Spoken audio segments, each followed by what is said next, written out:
Hello दोस्तों, आज हम PSIR के दो इम्पॉर्टेंट टॉपिक डिस्कस करेंगे।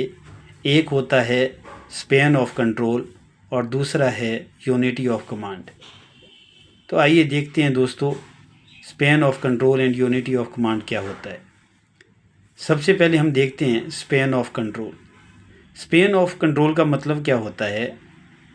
प्रिंसिपल ऑफ हायरार्की में हम देखते हैं कि एक जो सुपीरियर होता है वो एक ही टाइम में कितने जो सबॉर्डिनेट है जो उसके अंडर काम करते हैं उनको डील कर रहा है, गाइड कर रहा है, इंस्ट्रक्ट कर रहा है। अब ये जो स्पैन ऑफ कंट्रोल है ये आपका नैरो भी हो सकता है, ब्रॉड भी हो सकता है।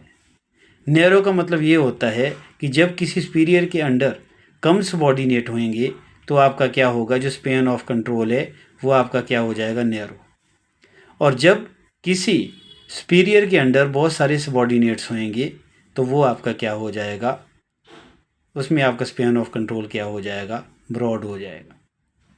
अब ये तो हमारे को पता चला स्पैन ऑफ कंट्रोल का, जिसमें हमारे को पता चला कि एक सुपीरियर के अंडर कितने आपका जो सबॉर्डिनेट्स है वो काम कर रहे हैं। अब दूसरा हम बात करेंगे यूनिटी ऑफ कमांड की। ये भी आपका प्रिंसिपल ऑफ हायरार्की में देखने को मिलता है। इसमें क्या होता है कि मान लीजिए आपका हायरार्की में ABC तीन तरह के अधिकारी है, ऐसे ऊपर से चलेगा। ए आपका टॉप मोस्ट पोजीशन में, फिर B है, फिर C है, फिर D है। तो इसमें क्या होता है यूनिटी ऑफ कमांड में, इसमें कोई भी जो सबॉर्डिनेट है वो सिर्फ अपने एक सुपीरियर के ही ऑर्डर को फॉलो करेगा, या वो जो सबॉर्डिनेट होएगा वो सिर्फ अपना ऊपर वाला जो एक सुपीरियर होगा उसके लिए उसकी अकाउंटेबिलिटी होएगी, उसके लिए वो काम करेगा, रिपोर्ट करेगा। मान लीजिए ABC में अगर आपका टॉप हायरार्की से बात करता हूँ तो आपका जो C होएगा वो सिर्फ B के लिए अकाउंटेबल होगा, ना कि A के लिए।